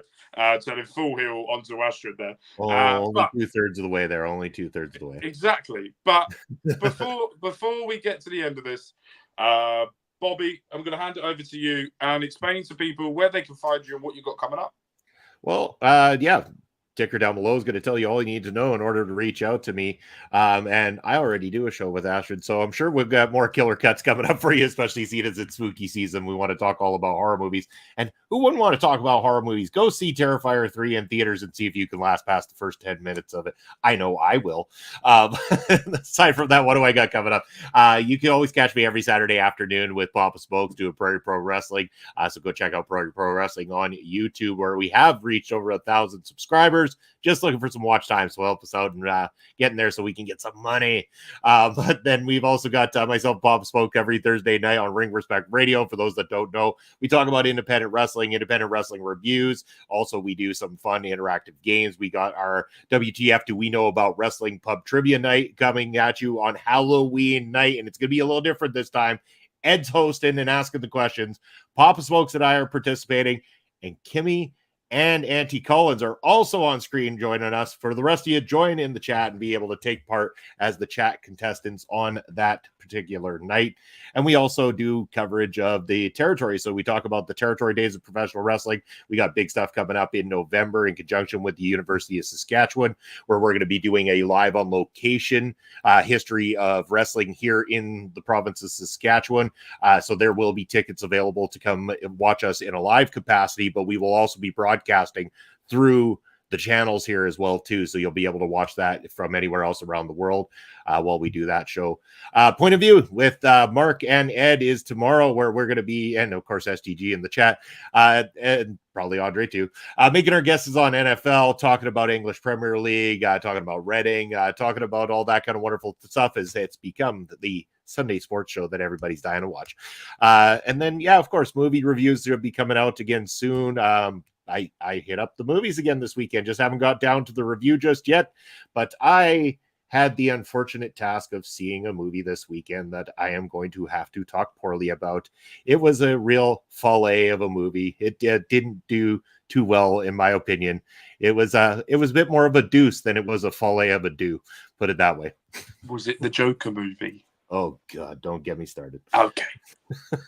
Okay. And yes, it was. Also, we're not doing a Swifty show.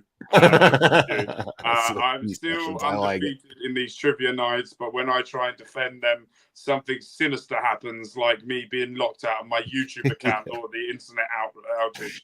He's not lying. I mean, it's 100% true. Yeah. You just watch. I have to actually answer questions this time around. I'm quickly going to become our local enhancement talent.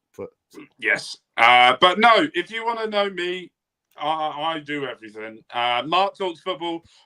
Today's episode was all about me looking for a new job. We won the Premier League twice. We won the FA Cup twice. We couldn't win the Champions League because we got a man sent off and then just decided, all my players decided not to want to turn up. But we've got a new job. And I want you guys to go over and check out the job interviews. That's exactly what we did. And in tomorrow's episode, you will get first-hand experience of the new club that we're going to. And by God, is it a club that I've always wanted to manage and never done. Mark Talks Gaming, we've got F1 Manager 24. You will want to watch next week's episodes. Let's just say a win is on its cards for the first time ever. So make sure you go and check that out. And also, Mark Talks Wrestling. Today was Bobby Munson's TNA show. So make sure you go and check that out. We've started season 3 now. And it's going off to an excellent start. You've got Paul Heyman, who's trying to build a faction. We've got factions that are building a UK tournament that's happening. TNA are putting on bangers. Lauren's talking Japanese and putting on an absolutely ridiculous main event that you guys will not believe is happening in the season 3 premiere week. So make sure you go over there, hit the subscribe button, hit the like button on all the channels, and make sure you stick around. But we've got SDG saying, thank you guys. Great interview. Thank you to everybody. Local enhancement equal jobber. Yes. Jobby Munson laughing. Yeah, great job to the both of you. Thank you. F1 Manager is the best show ever. Absolutely, because I lose my shit a lot because of how crap I am on it. But with that being said, Bobby Munson, you are the final installment so far of the weekly show. Thank you ever so much for coming on, and you are an absolute gem. Thank you. And comments, we will see you guys next week, where I am going to get roasted. Oh, yeah. This could be fun for me. It's the roast of Mark next Saturday. Fuck's sake. Peace.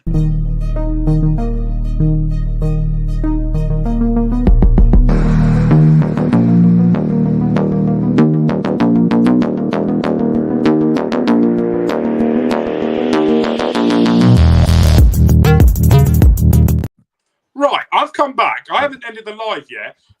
Stop saying the roast of the pepper. I know I have a fat head. Anyway, bye.